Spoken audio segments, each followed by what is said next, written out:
Hello guys, welcome back to our YouTube channel. तो देखिए, मैं आपका दोस्त अभय आज आप लोगों के साथ लेकर आया हूँ वीडियो, जिसमें आज हम देखने वाले हैं जो भी दिल्ली यूनिवर्सिटी के सेमेस्टर 4 के स्टूडेंट हैं, चाहे वो बीकॉम प्रोग्राम का स्टूडेंट हो या बीकॉम ऑनर्स का स्टूडेंट हो, रेगुलर का स्टूडेंट हो या सोल का स्टूडेंट हो, उन सभी के पास एक मेन सब्जेक्ट है जिसका नाम है इंटरनेशनल बिजनेसेस।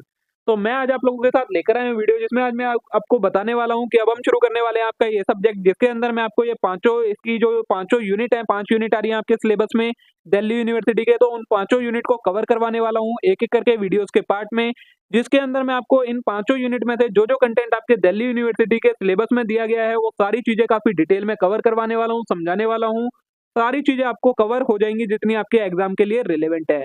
वीडियोस इसकी पार्ट्स में आएंगी यूनिट वाइज, और यूनिट में भी पार्ट बनेंगे वीडियो के। काफी लंबी लंबी वीडियोस मैं नहीं बनाऊंगा, आधे आधे घंटे की आपकी वीडियोस आएंगी जिसके अंदर आपका सारा कंटेंट कवर करवाया जाएगा पार्ट्स में। तो अगर आपने अभी तक चैनल को सब्सक्राइब ना करा हो तो चैनल को जरूर सब्सक्राइब कर लें इस टाइप के और कंटेंट के लिए। वीडियो को लाइक करना ना भूलें, अपने सभी दोस्तों के साथ शेयर करना ना भूलें। ये जो कंटेंट कवर करवाने वाला हूँ मैं आपको, वो अपनी बुक में से कवर करवाने वाला हूँ, जो बुक क्रिएट करी हुई है हमने। अगर आपको ये बुक परचेज करनी है तो आप परचेज कर सकते हैं, आपको पीडीएफ फॉर्म में अवेलेबल मिलेगी परचेज करने पर, जिसके अंदर से मैं आपको सारी चीजें कवर करवाने वाला हूँ। इसके अंदर आपका जितना भी दिल्ली यूनिवर्सिटी के सिलेबस में कंटेंट दिया गया है, एक एक कंटेंट सारा कवर करा गया है। उसके अलावा आपको मोस्ट एक्सपेक्टेड प्रीवियस ईयर के क्वेश्चंस प्रोवाइड करवाए गए हैं यूनिट वाइज, और साथ में आपको 2 प्रीवियस ईयर के क्वेश्चन पेपर भी प्रोवाइड करवाए गए हैं इसके अंदर। अगर आपको बुक परचेज करनी है तो आप टेलीग्राम या व्हाट्सएप पर डीएम करिए, वहां पर आपको इसकी सारी डिटेल मिल जाएंगी। तो आज की वीडियो हम शुरू करते हैं और देखते हैं इन सारी चीजों को काफी डिटेल में। तो देखिए दोस्तों, आज है हमारे पास इसकी वीडियो का पार्ट नंबर 3, जिसमें हमें यहाँ से एशियन से और इससे आगे का कंसेप्ट देखना है। इससे पहले का जो कंसेप्ट है वो 2 पार्ट्स में कवर करवा दिया है इस यूनिट का मैंने, और इससे पहले की जो यूनिट है वो पहले से चैनल पर अपलोड हो रखी है। अगर आपने अभी तक नहीं देखी है तो प्लेलिस्ट चेक कीजिए, उसमें आपको वो अपलोड मिल जाएंगी। आज हमें देखना है association of south east Asian nation, जिसे हम शॉर्ट में एशियन भी कहते हैं। So the Association of Southeast Asian Nation is a regional intergovernmental organization that promote economic, political, security and socio-cultural cooperation among its 10 member countries in Southeast Asia। क्या बोला है? जो ये association of south east Asian nation है, ये क्या है? एक इंटर गवर्नमेंटल ऑर्गेनाइजेशन है जो कि economic, political, socio cultural corporations को प्रमोट करता है, जो इसके 10 मेंबर कंट्रीज होंगे उनके बीच में।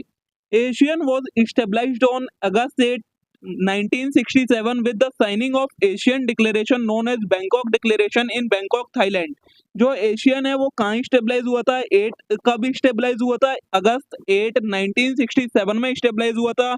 इसे हम एशियन डिक्लेरेशन या फिर बैंकॉक डिक्लेरेशन भी कहते हैं। ये एक एग्रीमेंट साइन हुआ था, उसके बाद एशियन स्टेबलाइज हुआ था। और किस प्लेस पर स्टेबलाइज हुआ था? तो वो है बैंकॉक, थाईलैंड में।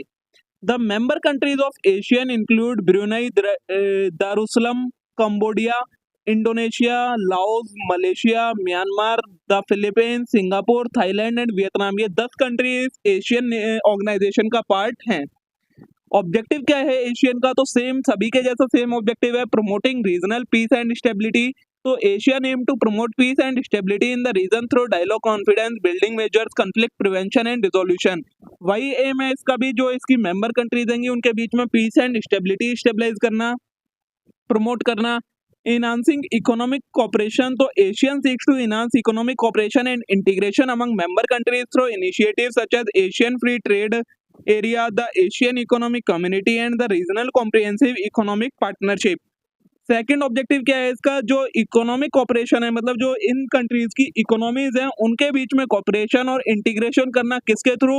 एशियन फ्री ट्रेड एरिया, मतलब फ्रीली ट्रेड करवाना। एशियन इकोनॉमिक कम्युनिटी बनाई हुई है एक, रीजनल कॉम्प्रिहेंसिव इकोनॉमिक पार्टनरशिप। इन सारी चीजों की मदद से इकोनॉमिक कॉपरेशन बढ़ाना इनकी मेंबर कंट्रीज के बीच में, ये इसका नेक्स्ट ऑब्जेक्टिव है। अब नेक्स्ट है fostering social and cultural development. तो ASEAN work toward fostering social and cultural development in the region by promoting cultural exchange, educational cooperation and people to people connectivity. और क्या ऑब्जेक्टिव है इसका? कि जो ये सोशल और कल्चरल डेवलपमेंट है इन जो कंट्रीज इसके अंदर आती हैं उनके जो रीजन्स हैं उनके अंदर सोशल और कल्चरल डेवलपमेंट भी करा जाए, ये भी इसका एक ऑब्जेक्टिव है। नेक्स्ट है प्रमोटिंग सस्टेनेबल डेवलपमेंट। तो ASEAN aim to promote sustainable development in South East Asia by addressing environmental challenges, climate change, nature and disaster and other issue affecting the region. ASEAN का aim क्या है, next objective है वो क्या है कि इसका एम है सस्टेनेबल डेवलपमेंट करना साउथ ईस्ट एशिया की कंट्रीज के बीच में। जो भी एनवायरमेंटल चैलेंजेस हैं, क्लाइमेट चैलेंजेस हैं, नेचुरल डिजास्टर्स हैं और जो भी उन जगहों को अफेक्ट करते हैं इश्यूज, उन सभी को एक तरीके से सॉल्व करना और सस्टेनेबल डेवलपमेंट को प्रमोट करना। नेक्स्ट ऑब्जेक्टिव है स्ट्रेथनिंग रीजनल सिक्योरिटी। तो ASEAN seeks to strengthen regional security through cooperation और counterterrorism, transnational crime, maritime security and non proliferation of weapons of mass destruction. तो ये भी इसका एक ऑब्जेक्टिव है कि क्या जो इसकी मेंबर कंट्रीज होंगी उनके बीच में किसी भी टाइप का टेररिज्म ना रहे, कोई क्राइम ना रहे, कोई भी सिक्योरिटी वगैरह की इतनी अच्छी कर दी जाए कि उन कंट्रीज के बीच में आपस में कोई डिस्प्यूट ना हो, वो भी इसका एक ऑब्जेक्टिव है। अब आता है प्रिंसिपल्स ऑफ एशियन। जो एशियन ऑर्गेनाइजेशन है वो किन किन प्रिंसिपल्स पर बेस्ड है। तो नंबर 1 है म्यूचुअल रिस्पेक्ट फॉर सोवरेनिटी। तो Asian member countries respect each other sovereignty, territorial integrity and non interference in their internal affair. जो एशियन मेंबर्स कंट्रीज हैं, मतलब एशियन के अंदर मेंबर कंट्रीज होंगी, वो एक दूसरे की सोवरेनिटी की रिस्पेक्ट करेंगी, उनके बीच में टेरिटोरियल इंटीग्रिटी रहेगी और कोई भी एक दूसरे के इंटरनल अफेयर में इंटरफेयर नहीं करेंगे। ये इसका पहला प्रिंसिपल है। नेक्स्ट है नॉन इंटरफेरेंस। तो Asian uphold the principle of non interference in internal affair of member countries and respect there political system and development path.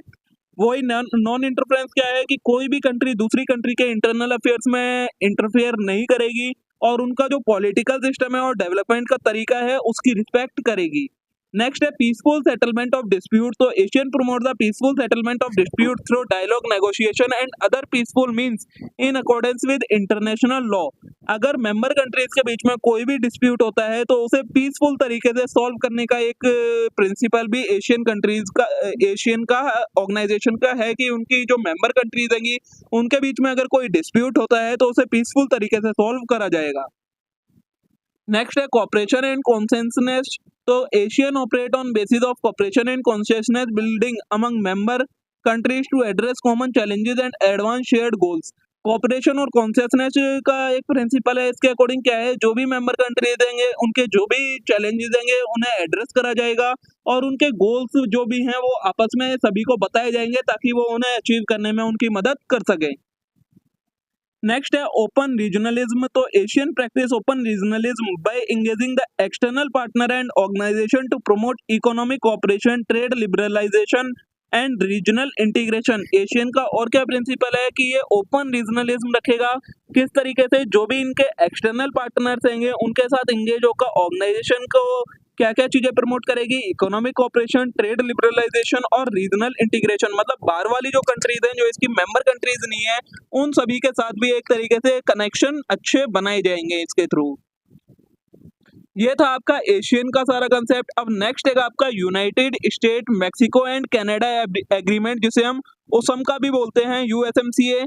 The United State Mexico Canada agreement is a trilateral trade agreement that govern trade and economic relation between United State Mexico and Canada. ये क्या है, एक trilateral agreement है। Trilateral agreement क्यों है, क्योंकि इसके अंदर सिर्फ 3 कंट्रीज होंगी, United State, Mexico and Canada. जो कि क्या करता है, जो ये एग्रीमेंट है वो उसका काम ये है कि इन तीनों कंट्रीज के बीच में ट्रेड को गवर्न करना, मतलब उससे रिलेटेड लॉज, रूल्स, रेगुलेशन बनाना और इनकी इकोनॉमिक रिलेशन को गवर्न करना, ये इसका ऑब्जेक्टिव है। It was signed on November 30, 2018 and entered into force on July 1, 2020। ये कब साइन हुआ था? 30 नवंबर 2018 में साइन हुआ था। और कब स्टार्ट हुआ था एक तरीके से ये एग्रीमेंट लीगली, तो वो था जुलाई 1, 2020, replacing the North American free trade agreement NAFTA which has been effect since 1994। और इसने किसे रिप्लेस कर दिया था? जो NAFTA, national North American free trade agreement था, उसे इसने रिप्लेस करा। जो कि कब आया था? जो नाफ्ता था वो आया था 1994 में, उसे इसने 2020 के अंदर रिप्लेस कर दिया था। की फीचर्स क्या क्या हैं यूएसएमसीए के? तो मार्केट एक्सेस देगी। तो USMCA provide improved market access for agricultural product including dairy, poultry and egg. It also include provision to facilitate digital trade and e commerce.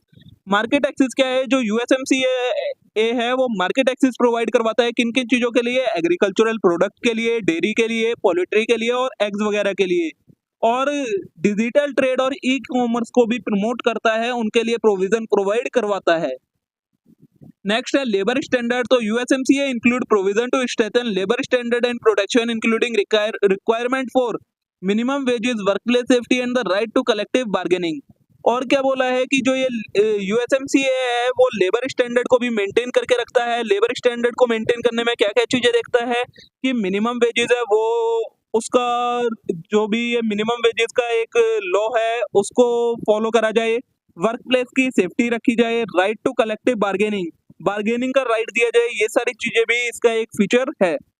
Environmental protection. तो USMCA include commitment to promote environmental protection and sustainable development including provision on air quality, biodiversity and conservation. जो USMCA है वो और क्या चीज ध्यान में रखता है कि जो एनवायरमेंट है उसकी प्रोटेक्शन करी जाए और जो डेवलपमेंट करा जाए वो सस्टेनेबल तरीके से डेवलपमेंट करा जाए, एयर की क्वालिटी, बायोडाइवर्सिटी एंड कंजर्वेशन, इन सारी चीजों का ध्यान रखा जाए।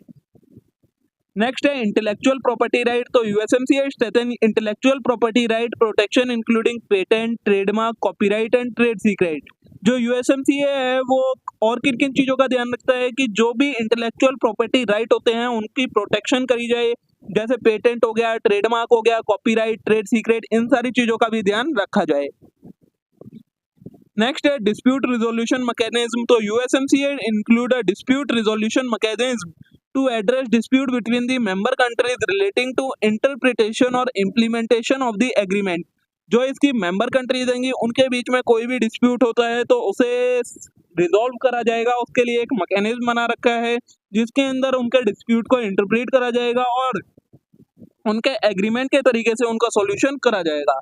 नेक्स्ट है सनसेट क्लॉज। तो USMCA include a sunset clause that require a review of agreement every 6 year with an option to extend it additional period.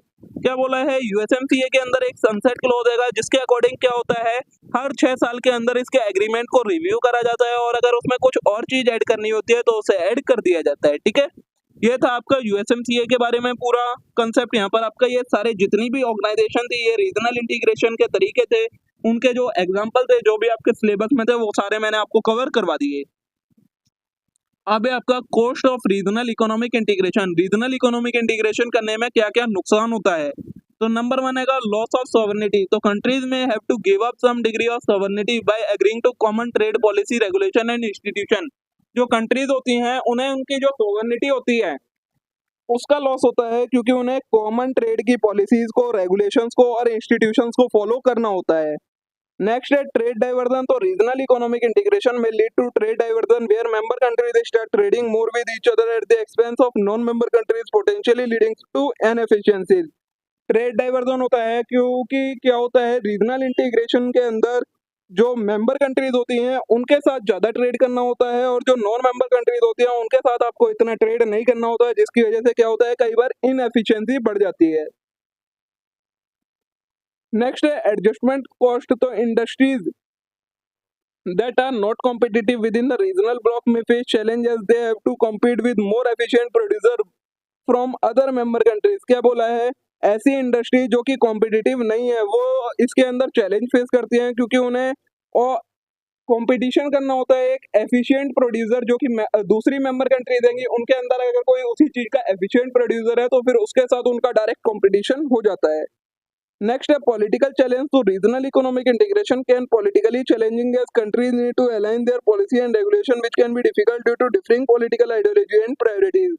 क्या बोला है पॉलिटिकल चैलेंजेस क्रिएट हो जाते हैं कई बार क्योंकि जो कंट्रीज हैं उन्हें हर कंट्रीज का अपना अलग अलग पॉलिटिकल पॉलिसीज होती है, प्रायोरिटीज होती है, आइडियोलॉजीज होती है, लेकिन अगर रीजनल इकोनॉमिक इंटीग्रेशन है तो उन्हें इन सभी के बारे में ध्यान रखकर कोई भी पॉलिसी या प्रोसीजर बनाना पड़ता है जो कि कई बार कन्फ्लिक्शन हो जाता है दो कंट्रीज के पॉलिटिकल आइडियोलॉजीज के बीच में। ठीक है, ये इसके नुकसान होते हैं रीजनल इकोनॉमिक इंटीग्रेशन के। अब है आपका benefit of regional economic integration. तो नंबर 1 आता है इंक्रीज ट्रेड। तो regional economic integration can lead to increase trade among member countries due to reduction और elimination of trade barrier such as tariff and quotas. क्या बोला है जो regional economic integration है उससे ट्रेड बढ़ जाता है मेंबर्स के बीच में, जो मेंबर कंट्रीज होती हैं उनके बीच में ट्रेड बढ़ जाता है क्योंकि इसके अंदर जो कई सारे ट्रेड बैरियर्स होते हैं, टैरिफ क्वाटास होते हैं, उन्हें या तो एलिमिनेट कर दिया जाता है या बहुत ज्यादा रिड्यूस कर दिया जाता है। नेक्स्ट है इकोनॉमीज ऑफ स्केल। तो by creating a large market regional economic integration allow firm to benefit from economies of scale leading to lower production cost and increased efficiency.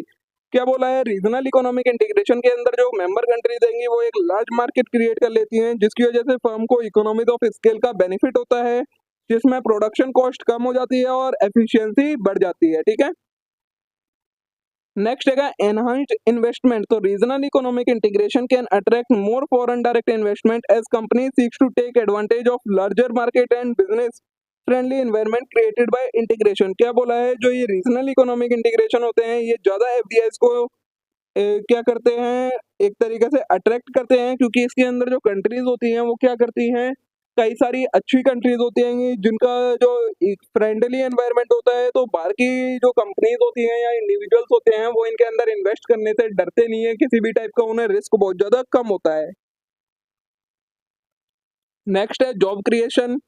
तो increase trade and investment resulting from regional economic integration can lead to job creation and economic growth in member countries. अब जब trade बढ़ता है, investments बढ़ती हैं, तो उससे क्या होता है, रीजनल इंटीग्रेशन की मदद से जॉब्स भी क्रिएट होती हैं मेंबर कंट्रीज के अंदर और उनकी इकोनॉमी की ग्रोथ भी होती है।